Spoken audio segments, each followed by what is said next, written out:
welcome to Executive Session, a project of the Nonprofit Times with technical support from TechSoup. This is a continuing series of short discussions with thought leaders in the nonprofit sector. I'm Paul Clory. I'm Vice President and Editorial Director of the Nonprofit Times, NPT Publishing Group, and technically Editor-in-Chief of the Nonprofit Times. We're glad you could join us today. Take a look at the nonprofittimes.com and see everything we've got to offer you, including the back executive sessions. Today's talk is with Dr. Akilah Watkins, President and CEO of Independent Sector. Hi, Akilah. Hi, Paul. You're in Denver today. How come? I am. I'm here for the United Philanthropy Forum, where we bring together infrastructure organizations, and we bring them together in an effort to strategize more efficiently on behalf of the sector. So a lot of discussion happening this week. How long does it go for? 3 days. Yeah.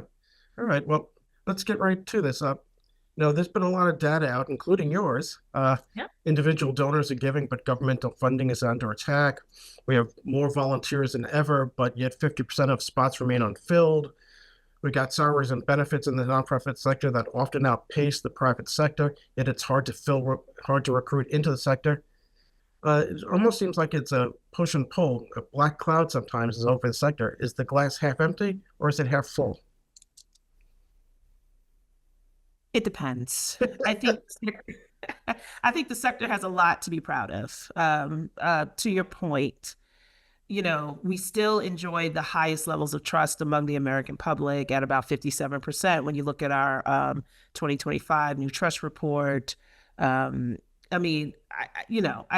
terms of sort of the quality of human capital in the sector, unmatched. We have incredible talent coming into our sector, trying to solve some of the most intractable challenges of our time. But yet we still have quite a bit of vacancy. And we have started to see, attrition happen in the sector as a result of the retrenchment of the federal government's funding. So you're right, it's a mixed bag. And I think that's being honest. Well, with the retrenchment, how much of the turnover too has been people were holding their jobs through COVID, keeping their organizations together, and now a couple of years ago they took a deep breath and said, "Okay, I'm done," and we have to fill those holes as well.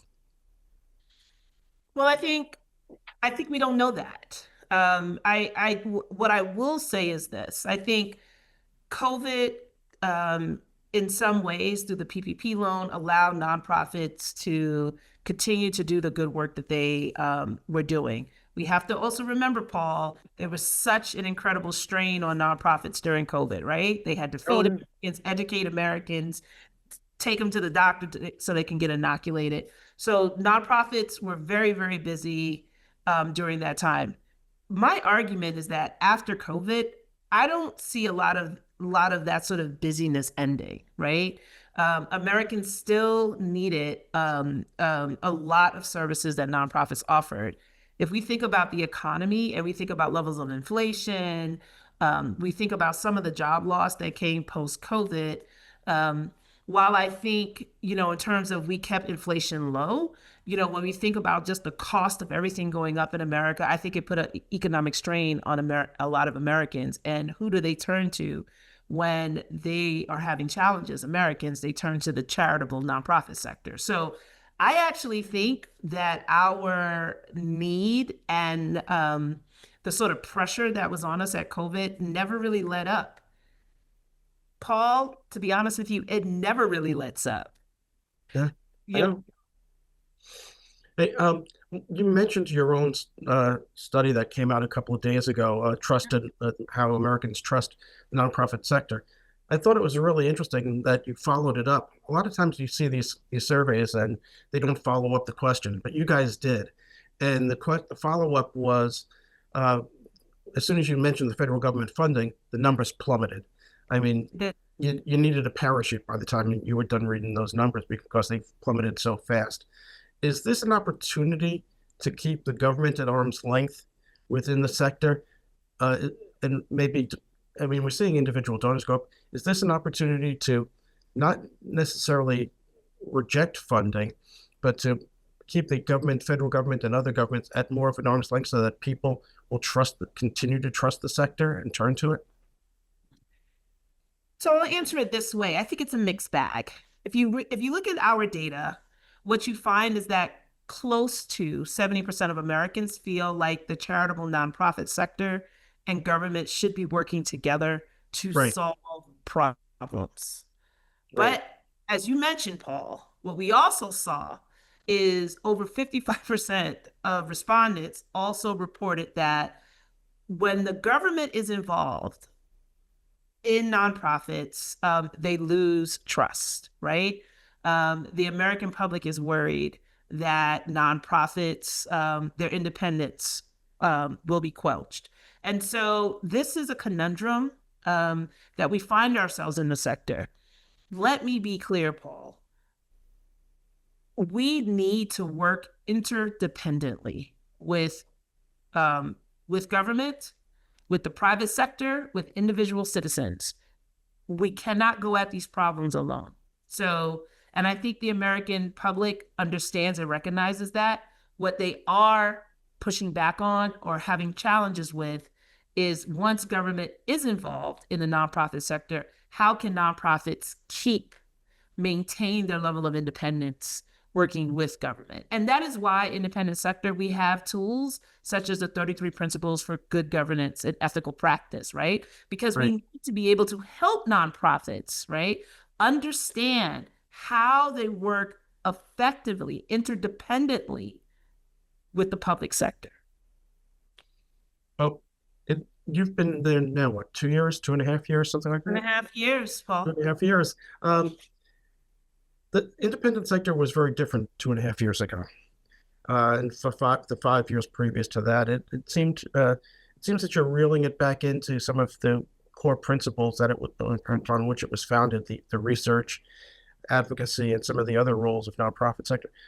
What do you, how do you view the organization today from where you inherited it, and where is it going? So I think the outcome of an organization really depends on the context, right? Like an organization like independent sector, where we have to both lead on issues that are important to the sector, but we also have to be responsive to the moment that we're in, right? So I will say that as an ode to my predecessor, right? That we're living in a very different time. But let's get to your question precisely. I see independent sector as an organization that defends, that works on behalf of the charitable nonprofit sector.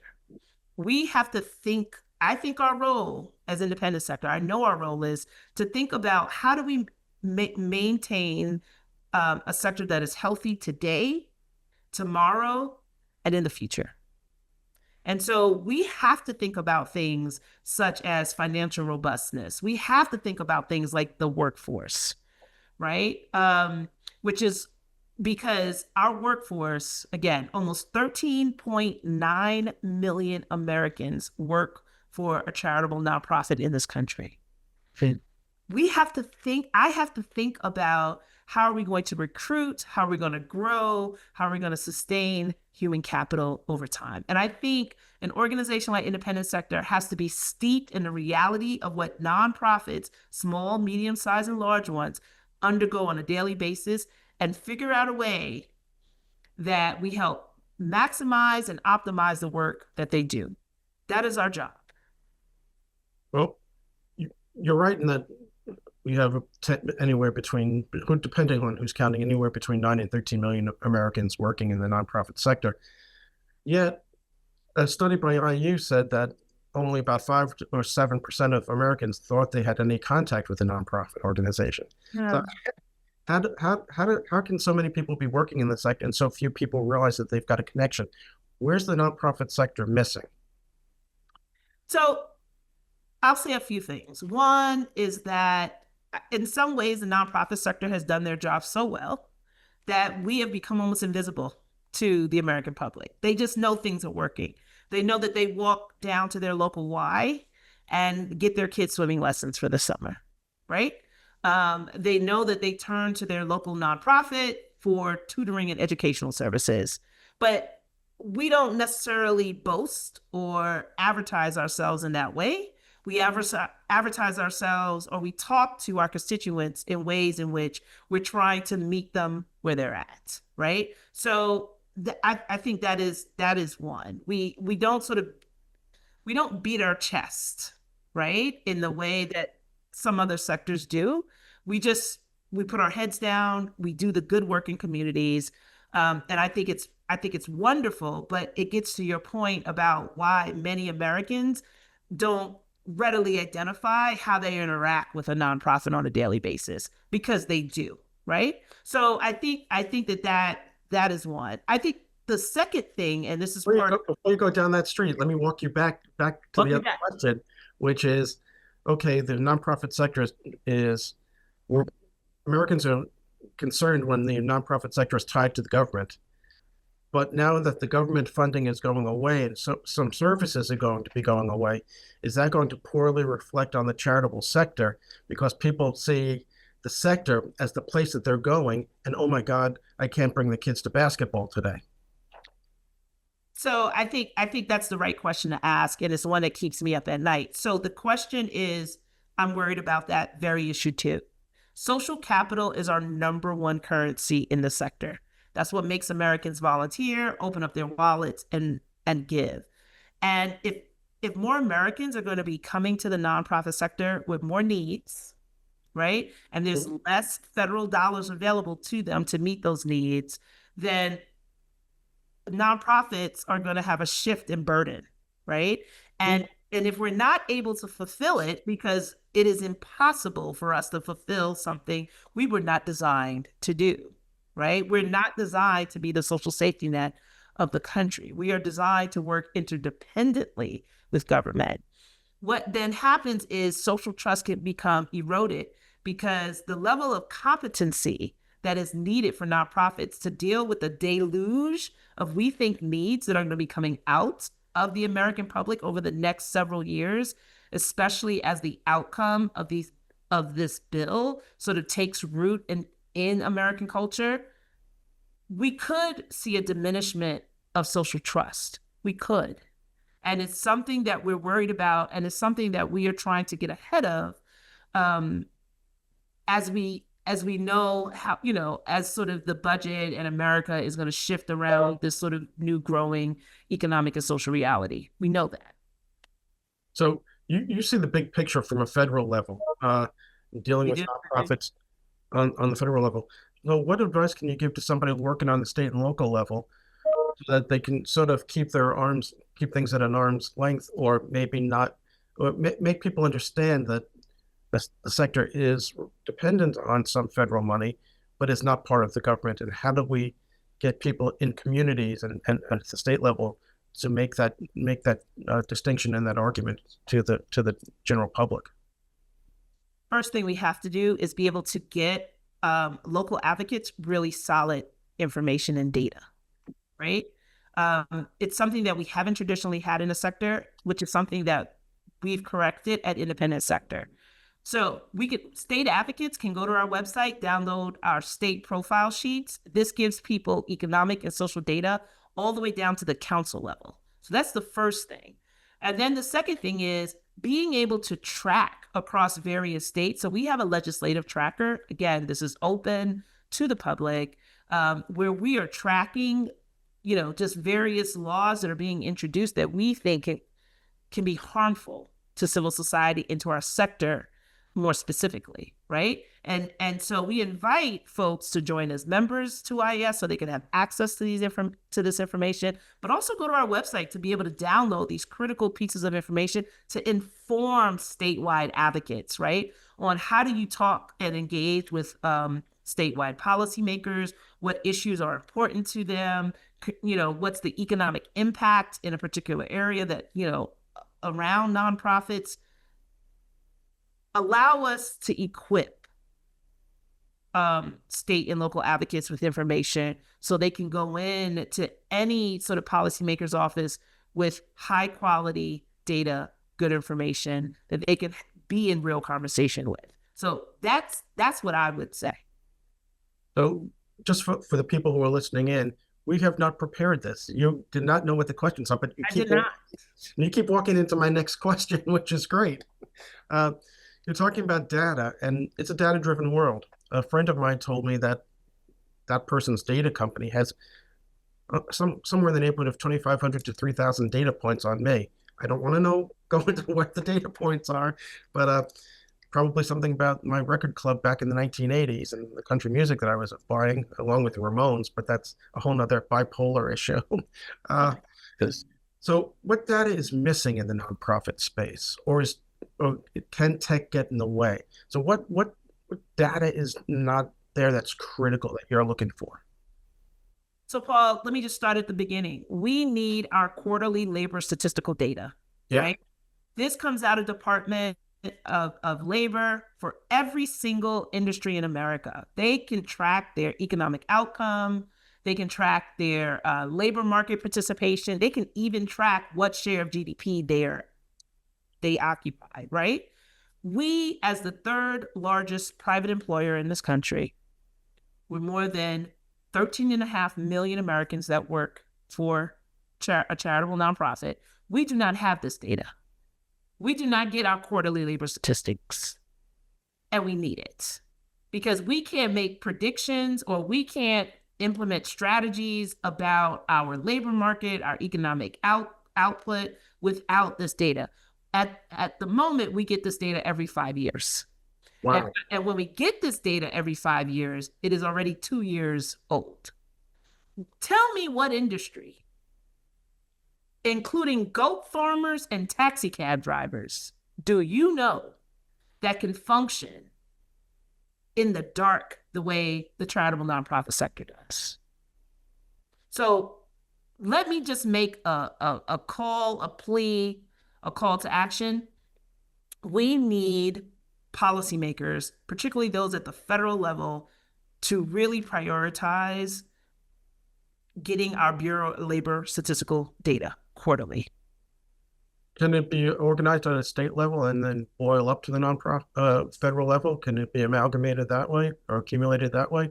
Not not really. I mean, there are things we could look at the state level, and what we're doing right now is we're actually going in particular states to actually look at the economic impact of the sector, but we need it in the aggregate because what we're trying to get to, Paul, is we are trying to estimate how much of GDP we actually contribute to. And at the moment, we know it's roughly between 5 and 7% of GDP. If we had a satellite office, right, like every other sector does, we can actually be able to isolate the true economic impact of the charitable nonprofit sector. Because right now, all we can do is run financial estimation models, and that model is looking upwards of about 14% of GDP. But we can't definitively say that because we do not have a satellite office like every other sector.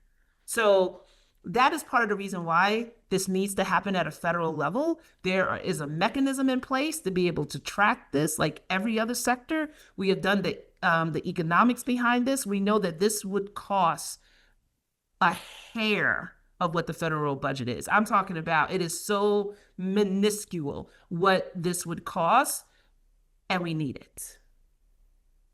So what would happen if we figured out how much it would actually cost and some of the deeper pocketed foundations paid the money to do it? So, Paul, if I could be honest with you, Yeah. I don't think, while I think it'd be beautiful, it costs $4 million. We know exactly how much it Oh, costs to okay. create a satellite office. But the challenge becomes this is something that the federal government should provide because this is the cost of doing business in America. We pay $65 billion in payroll taxes as a sector. We contribute, again, 5 to 7% of GDP. We employ millions of Americans a year, like every other sector does. The federal government should provide this, not philanthropy. We were talking about data and technology a few minutes ago. Are you guys using AI for any of the research? And if so, what are you doing with it? Or are you using all vowels? Uh, so with AI, so I think a couple things. We are still mostly powered through human innovation and capital. So to your question, we're not particularly using AI in the way that people are sort of talking about it now. Not now, because I think the economic modeling that we have to do, I still think it takes some nuance, right? Because we're not a sector that widgetizes people, right? And even when we talk about our output, we need the nuance that only the human mind can provide, at least right now. Now, in terms of AI, because I think this is a broader question about the sector, it is here and it is supposed to help, institutions, ecosystems become more efficient, right? At the end of the day, that's what we're doing. What we want to do at independent sector is really look at the moral scaffolding around AI, because we host a lot of national convenings around how should we use it, how should we use it in civil society, how can AI connect more Americans, and instead of creating more silos, sort of more loneliness, right? So we want to be able to look at all these issues. So to your question directly, we are still in progress as to how we think the sector should engage in this particular topic. And there are a lot of different issues. There are issues around privacy. There's issues around, individual rights, right? In some cases, we're running up against sort of HIPAA rules around, what's appropriate and what's not appropriate. So this isn't as easy as per se, are we using AI or not using AI? I mean, we're using it for basic functioning, but in terms of like stretching the imagination of where we think AI can be helpful, I think we needed to spend some more time figuring out what are the main issues that we want to solve for, and then what is the moral scaffolding around those issues as we endorse, roll out, help the charitable nonprofit sector really adopt these new tools. I'm going to have to steal that term, widgetizing. That's a good phrase. Yeah, and we can't do it with people, right? Because our outcome isn't about minimizing expenses, right? And maximizing profit. Our outcome is about how do we help create a thriving society. And so that's why that is why the sort of modeling that we do, we think at this point is best served through human innovation. Get in the weeds for a second. Let's do it.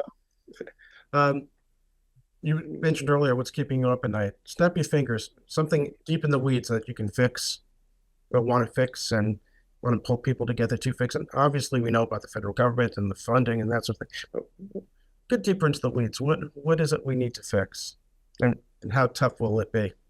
All right. So these are things that I'm thinking about. Couple things. One is volunteerism. Deep in the weeds about it, because we're seeing lower levels of volunteerism as years go on, and it worries me. And I would love for us to have incentivized volunteerism through our tax code. So, and there's a lot of ways that we can talk about how that happens, but that's one of the things that keeps me up at night. I think it has a detrimental impact on our society. And also for our organizations. So that's one. I think the other thing is rising costs around healthcare for nonprofits, healthcare and insurance costs. For our small and mid-sized nonprofits, especially those that are in rural spaces that don't have a sort of bevy of funders available, they are struggling. They're struggling to keep their summer camps open. They're struggling to do after school programming. I mean, oh my goodness, insurance has just skyrocketed for nonprofits. It's one of the things that I want us to work on, to figure out an answer to, because it's just choking out organizations' ability to adequately serve their constituency. I mean, Paul, I cannot tell you how I go and visit small towns across this country, and this is the first thing I hear. We can't afford the insurance. We got to cut the program. We can't, so that's one. And then health insurance. I mean, health insurance, I did a nationwide listening tour across the country. Health insurance comes up every conversation. It's the workforce. and people coming back after COVID with more pronounced medical and psychological and mental challenges, and nonprofits being hit with rising health premiums. We in independent sector over 2 years, ours went up to close to 19%. I have some of our members, their health insurance premiums have went up as much as 60%. It's an issue, Paul. And it's one that, we have started to figure out how can we leverage the collective economic power of the sector. But with so much going on policy-wise, this is one of the things that we need to solve for, but doesn't get as much attention today because the sector is fighting for its life right now. All right, let's end on a positive note here. Please, let's do it. What do you see 5 years from now, or next couple of years anyway? What positive things are you seeing on the horizon that are going to make an absolutely positive impact? And I know we talked about numbers and the government and bringing in stats, but what's the best thing about the sector, and what do you see, and how do you see that growing? Two things. One, I think this is a moment where the sector could have some honest conversations, even organizationally. When does it make sense for us to merge? When does it make sense for us to consolidate? And I think those conversations are going to be happening over the next 3 years, if I can be honest with you. And while in one way it's going to be very difficult, I also think this is a way for us to really, just be smarter about our resources, right? So that's one. I think the other thing is that in 5 years, we have reimagined a new civil society for America.